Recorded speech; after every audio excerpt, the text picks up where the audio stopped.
একবিংশ শতকের সবথেকে বড় ঘটনা, ইরানের সুপ্রিম লিডার আয়াতোল্লাহ আলী খামেনেই মৃত। 1989 থেকে 2026 দীর্ঘ 37 বছর শাসনের পর ইসরায়েলি স্ট্রাইকে মারা গেলেন আলী খামেনেই। 28 ফেব্রুয়ারি 2026 শনিবার সকালে একের পর এক ইসরায়েলি মিসাইলে কেঁপে ওঠে ইরান। তেহরান, ইস্পাহান, কারমানশা, ইরানের বড় বড় শহরগুলোকে টার্গেট করা হয়। ইভেন একটা ইসরায়েলি মিসাইল ইরানের একটা স্কুলে গিয়ে পড়ে, যেখানে সাথে সাথে মারা যায় ওই স্কুলের 50 জন ছাত্রী।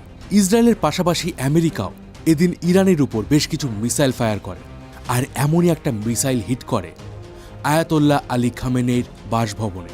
এই অ্যাটাকে শুধুমাত্র খামেনেই নন, তার মেয়ে, তার মেয়ের হাজব্যান্ড এবং তার ছেলে মেয়েরাও এই অ্যাটাকে মারা যান।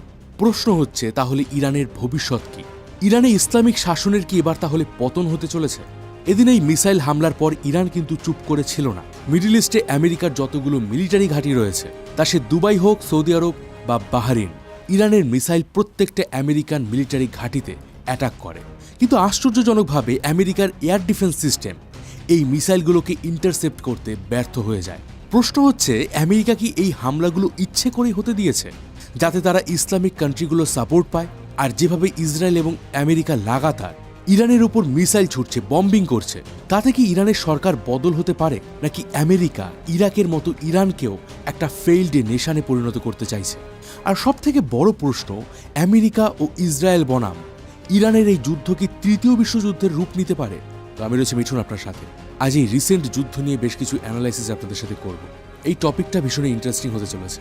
বলতে পারেন, এতদিন যে ইতিহাস আমরা বইয়ের পাতায় পড়ে এসেছি, সেই ইতিহাস আজ আমরা তৈরি হতে দেখতে চলেছি। তাই অবশ্যই ভিডিওটা শেষ পর্যন্ত দেখুন, আর আপনাদেরকে রিকোয়েস্ট করবো অবশ্যই একটা করে লাইক করে দিন, বন্ধুদের সঙ্গে শেয়ার করে দিন, এবং চ্যানেলে নতুন হলে অবশ্যই সাবস্ক্রাইব করে দিন। 1979 সালে ইরানে ইসলামিক রেভলিউশনের মাধ্যমে ইরানের বর্তমান সরকার গড়ে উঠেছিল, যে সরকারের সুপ্রিম লিডার ছিলেন আয়াতোল্লাহ আলী খামেনেই।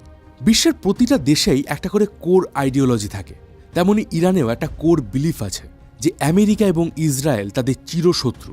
ইভেন মাঝে মাঝে ইরানের পার্লামেন্টে দাঁড়িয়ে ইরানের নেতা মন্ত্রীরা death to America, death to Israel slogan দেন। আর ঠিক এই কোর বিলিফের কারণেই 1979 থেকে আজ 2026 পর্যন্ত সেই পুরনো শত্রুতা আজও তাদের মধ্যে রয়ে গেছে। আর আজ এই শত্রুতাই সারা বিশ্বকে তৃতীয় বিশ্বযুদ্ধের সামনে এসে দাঁড় করিয়ে দিয়েছে। ডোনাল্ড ট্রাম্প এবং বেঞ্জামিন নেতানিয়াহু এই অ্যাটাকের পর থেকে যতগুলো প্রেস ব্রিফ এবং টুইট করেছেন, তাতে একটা জিনিস স্পষ্ট, যে আমেরিকার টার্গেট এবার ইরানের টপ অফিসিয়ালরা, যাতে ইরানে ইসলামিক শাসনের সমাপ্তি হয়। এখনও পর্যন্ত এই মিসাইল অ্যাটাকে ইরানের প্রায় 40 জন টপ র্যাঙ্কিং অফিসিয়াল মারা গেছেন। ইরানের সুপ্রিম লিডার আয়াতোল্লাহ আলী খামেনেই তাদের মধ্যেই একজন। এবং রিসেন্টলি ইসরায়েলের তরফ থেকে খামেনেইর বাসভবনের একটা ধ্বংসস্তূপের ছবি ভাইরাল করা হয়েছে। ইরান শুরুর দিকে দাবি করেছিল যে খামেনেই সুস্থ আছেন এবং স্বাভাবিক আছেন, কিন্তু কয়েক ঘন্টা আগেই ইরানের স্টেট মিডিয়া আলী খামেনেইর মৃত্যুর সংবাদ প্রকাশ করেছে।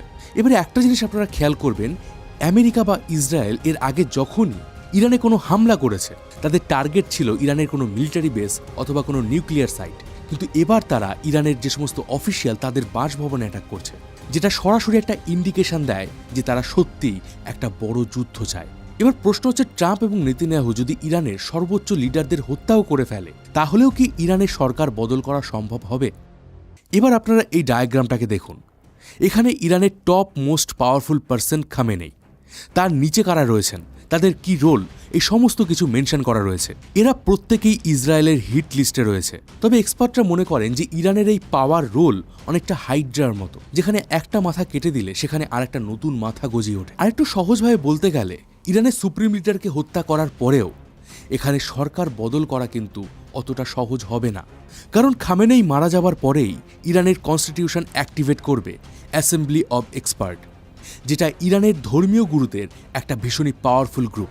এই গ্রুপই একজন নতুন লিডারকে বেছে নেবে ইরানের সুপ্রিম লিডার হিসাবে। এই মুহূর্তে আলী খামেনেইর পর সম্ভাব্য সুপ্রিম লিডার হিসাবে দেখা হচ্ছে আলী লারজানিকে, যিনি এই মুহূর্তে ইরানের সুপ্রিম ন্যাশনাল সিকিউরিটি কাউন্সিলের হেড।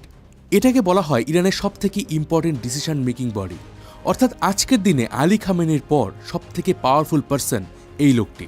তবে লারজানি কিন্তু সুপ্রিম লিডার হতে পারবেন না, কারণ তিনি কোনো ক্লারিক নন।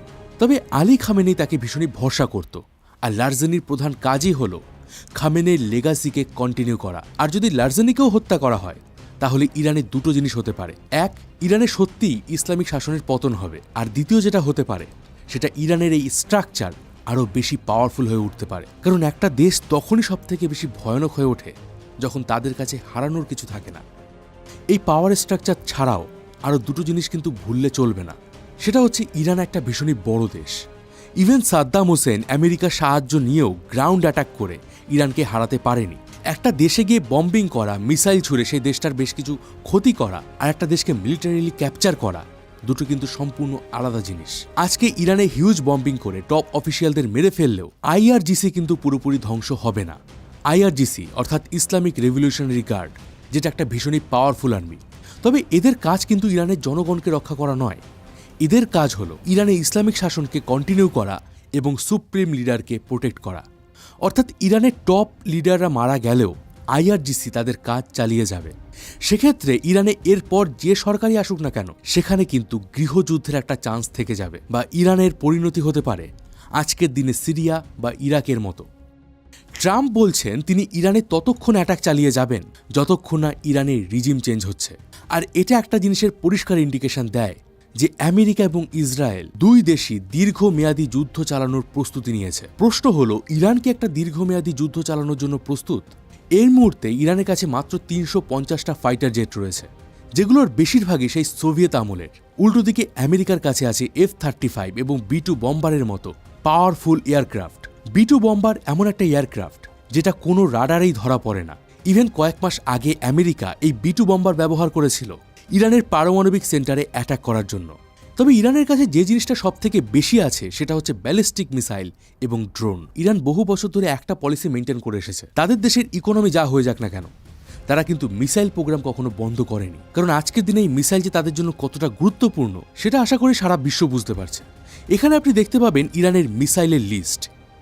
একটা আনুমানিক ধারণা অনুযায়ী ইরানের কাছে এই মুহূর্তে প্রায় 2 থেকে 3 হাজার ব্যালিস্টিক মিসাইল আছে। এমনকি চীন এবং রাশিয়া থেকে পাওয়া বেশ কিছু অ্যাডভান্স হাইপারসনিক মিসাইলও এর মধ্যে রয়েছে। এছাড়া অলরেডি ইরানের পাশে হুতি, হিজবুল্লাহ এবং হামাস এসে দাঁড়িয়েছে। এরাও ইরানের পক্ষ নিয়ে আমেরিকা এবং ইসরায়েলের বিরুদ্ধে যুদ্ধ করবে। মানে এক কথায় গোলা বারুদের তেমন কমতে কিন্তু ইরানের কাছে নেই। কিন্তু দীর্ঘমেয়াদী যুদ্ধে যে জিনিসটা সব থেকে বেশি দরকার হয় সেটা হচ্ছে টাকা। আর ইরানের অর্থনীতি এখন এই মুহূর্তে তাদের সব থেকে দুর্বলতম স্থান। লাগাতার স্যাংশনের ফলে ইরানের কারেন্সির ভ্যালু কমে গেছে। ইভেন কয়েক মাস আগে ইরানে যে হিউজ প্রোটেস্ট হয়েছিল তার কারণও ছিল ইরানের এই খারাপ অর্থনীতি।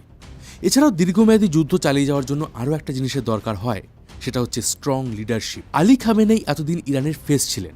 এবার বলতে পারেন আলী খামেনের সব থেকে বড় ভুল ছিল তিনি 86 বছর বয়সে এসে দাঁড়িয়েও তার কোনো উত্তরাধিকারী বেছে নিতে পারেননি। ফলে এই মুহূর্তে ইসরায়েল এবং আমেরিকার মিসাইল সহ্য করার পাশাপাশি ইরানকে ইন্টারনালি নিজেদের পলিটিক্যাল প্রেশারও ফেস করতে হবে। সুতরাং এটা এখন দেখার বিষয় যে ইরান কি সত্যি তাদের এই দীর্ঘমেয়াদী যুদ্ধ চালিয়ে যেতে পারবে। এই বিষয়ে আপনার মতামত কিন্তু কমেন্ট বক্সে অবশ্যই জানাবেন। এবার আমি কেন এই ইন্ট্রোতে বললাম যে এই যুদ্ধ কি শেষ পর্যন্ত তৃতীয় বিশ্বযুদ্ধের রূপ নিতে পারে, এর কারণ কি, চলুন এবার সেটা বলি। এই মুহূর্তে আমেরিকার দুটো এয়ারক্রাফট ক্যারিয়ার ইরানকে দুই দিক থেকে ঘিরে রেখেছে। ইউএসএস অ্যাব্রাহাম লিনকন, যেটা মোতায়েন করা হয়েছে আরব সাগরে, এবং ইউএসএস জেরাল্ড আর ফোর্ড, যেটা বিশ্বের সবথেকে এক্সপেন্সিভ এয়ারক্রাফট ক্যারিয়ার, যার মূল্য প্রায় $14 বিলিয়ন। আর এটা মোতায়েন করা রয়েছে মেডিটেরিয়ান সি অর্থাৎ ভূমধ্য সাগরে। এবার যেহেতু আমেরিকা মিডল ইস্টের দেশগুলো থেকে ইরানের উপর হামলা করছে না, তাই এই এয়ারক্রাফট ক্যারিয়ার দুটো কিন্তু আমেরিকার জন্য ভীষণই গুরুত্বপূর্ণ ইরানের উপর অ্যাটাক করার জন্য। ইভেন এই মুহূর্তে আমেরিকা ইসরায়েলের পোর্ট হাইফা থেকে তাদের ইউএসএস জেরাল্ড ফোর্ডের মাধ্যমে মিসাইল ছুটছে ইরানের দিকে। ফলে স্বাভাবিকভাবেই ইরান চাইবে তাদের সামনে আসা যে কোনো থ্রেটকে আটকাতে। তবে এখনও পর্যন্ত, মানে যখন আমি এই ভিডিওটা বানাচ্ছি তখনও পর্যন্ত কিন্তু ইরান ইউএসের কোনো এয়ারক্রাফট ক্যারিয়ারের উপর মিসাইল অ্যাটাক করেনি। এবার কিছু এক্স সিআইএ অফিসিয়াল দাবি করছে যে ইরানের কাছে এই মুহূর্তে চীন এবং রাশিয়ার দেওয়া বেশ কিছু হাইপারসনিক মিসাইল আছে, যেগুলো একবার ফায়ার করলে আটকানো প্রায় অসম্ভব। আর যদি ইরান এমন কোনো হাইপারসনিক মিসাইল আমেরিকার এয়ারক্রাফট ক্যারিয়ারের দিকে ছোড়ে, তাহলে আমেরিকার এয়ারক্রাফট ক্যারিয়ার কিন্তু ডুবে যেতে পারে। আর সেক্ষেত্রে আমেরিকা ইরানের উপর পারমাণবিক হামলা করার জন্য দুবার ভাববে না। ইভেন ইসরায়েলও তাদের নিউক্লিয়ার ওয়েপেন ইউজ করবে, আর যার মাধ্যমে এটা শিওর যে তৃতীয় বিশ্বযুদ্ধের দামামা বেঁধে যাবে, কারণ ইরানের পক্ষে তখন সরাসরি রাশিয়া এবং চীন এসে দাঁড়াবে। তবে এই ইরান ভার্সেস আমেরিকা ও ইসরায়েলের যুদ্ধের আরও বেশ কিছু কনসিকোয়েন্সেস আছে। দেখুন, এই মুহূর্তে ইরানে যে ইসলামিক শাসন রয়েছে এটাকে অনেকেই প্রেজ করেন, অনেকের এটা পছন্দ, আবার অনেকের কাছে এটা ডিকটেটরশিপ, মধ্যযুগীয় বর্বরতা। কিন্তু প্রশ্ন হচ্ছে, একটা দেশের ইন্টারনাল ম্যাটারে কি এইভাবে কারোর হস্তক্ষেপ করা উচিত? কারণ আজ যে ডেমোক্রেসির দোহাই দিয়ে আমেরিকা ইরানের উপর হামলা করছে, কাল সেই ডেমোক্রেসির দোহাই দিয়ে আপনার দেশেও যে অ্যাটাক করবে না তার কি গ্যারান্টি? এতে বিশ্বের বাকি যে পাওয়ারফুল কান্ট্রিগুলো রয়েছে তাদের কাছেই বা কি বার্তা যাচ্ছে? যদি আমেরিকার ইরানের উপর বম্বিং করা ঠিক হয়ে থাকে, তাহলে রাশিয়ার ইউক্রেনের উপর হামলাও কিন্তু সঠিক। এমনকি ভবিষ্যতে চীন যদি তাইওয়ানের উপর হামলা করে সেটাও কিন্তু সঠিক হিসাবে বিবেচিত হবে। এতে দিন দিন এমনি আমরা একটা তৃতীয় বিশ্বযুদ্ধের দিকে এগিয়ে যাব। এবার ইরানের মতো কিন্তু নর্থ কোরিয়াও আমেরিকার শত্রু, কিন্তু আমেরিকা কখনো নর্থ কোরিয়ার উপর অ্যাটাক করতে যায় না। তার কারণ কি জানেন? তার কারণ হলো নর্থ কোরিয়ার কাছে নিউক্লিয়ার বম রয়েছে। এবার এই পয়েন্ট অফ ভিউতে দাঁড়িয়ে একটা জিনিস কিন্তু পরিষ্কার, যে ইরানের পারমাণবিক বোমা বানাতে চাওয়াটাও কিন্তু জাস্টিফাইড ছিল। কারণ আজ যদি ইরানের কাছে পারমাণবিক বোমা থাকতো, তাহলে আমেরিকা বা ইসরায়েল কেউ কিন্তু তার উপর সরাসরি অ্যাটাক করতে পারতো না। আজ ইরানের কাছে মিসাইল আছে বলে তারা অ্যাটলিস্ট নিজেদেরকে ডিফেন্ড তো করতে পারছে। যদি ভেনেজুয়েলার মতো অবস্থা হতো তাহলে তো তারা সেটাও করতে পারতো না। তাহলে ভাবুন একবার, যে ভবিষ্যতে আমেরিকার যে শত্রু দেশগুলো রয়েছে তারা কেন নিউক্লিয়ার বম বানাতে চাইবে না? এছাড়া ইরানের স্ট্র্যাটেজিক লোকেশন কিন্তু ভীষণই গুরুত্বপূর্ণ, কারণ এই জায়গাটি আপনারা যে দেখতে পাচ্ছেন এটার নাম হচ্ছে স্ট্রেট অফ হরমুজ। এখান থেকেই বিশ্বের 20% খনিজ তেল সাপ্লাই হয়। এবার আমেরিকা এবং ইসরায়েল যদি এভাবেই কন্টিনিউয়াসলি ইরানের উপর বম্বিং করতে থাকে, তাহলে দিন দিন ইরান ডেসপারেট হয়ে উঠবে। তারা এই স্ট্রেট অফ হরমুজে মাইন বিছিয়ে বম্বিং করে এই যুদ্ধের আঁচ গোটা বিশ্বে ছড়িয়ে দিতে পারবে। আর বলে দেই, এই স্ট্রেট যদি কয়েক দিনের জন্য বন্ধ হয়, তাহলে খনিজ তেলের দাম আকাশ ছোঁয়া হয়ে যাবে। ইভেন অলরেডি খনিজ তেলের দাম 5% বেড়ে গেছে, যার প্রভাব আলটিমেটলি আমাদের প্রত্যেকের পকেটে এসে পড়বে। তো এখন দেখার বিষয় হচ্ছে এই যুদ্ধ কতদিন চলে। আশা তো করবো যে যুদ্ধ তাড়াতাড়ি শেষ হয়ে যাক এবং শান্তি ফিরে আসুক। ইরানের মিলিটারি এবং জিওগ্রাফিক্যাল পাওয়ার নিয়ে আমাদের চ্যানেলে একটা ভিডিও রয়েছে, যে ভিডিওটার টাইটেল ইরানকে যুদ্ধে হারানো অসম্ভব। আপনারা চাইলে ভিডিওটা দেখতে পারেন। আর আপনি যদি ইসরায়েল নিয়ে এমনই একটা সিমিলার ভিডিও দেখতে চান, তাহলে কমেন্ট করে জানাবেন। আমি অবশ্যই চেষ্টা করব এই টপিকে একটা ভিডিও বানানো। ভিডিওটা ভালো লাগলে অবশ্যই লাইক করে দিন, বন্ধুদের সঙ্গে শেয়ার করে দিন। দেখা হবে পরের ভিডিওতে। ততদিন ভালো থাকবেন, সুস্থ থাকবেন। আর আমি ছিলাম মিঠুন আপনার সঙ্গে।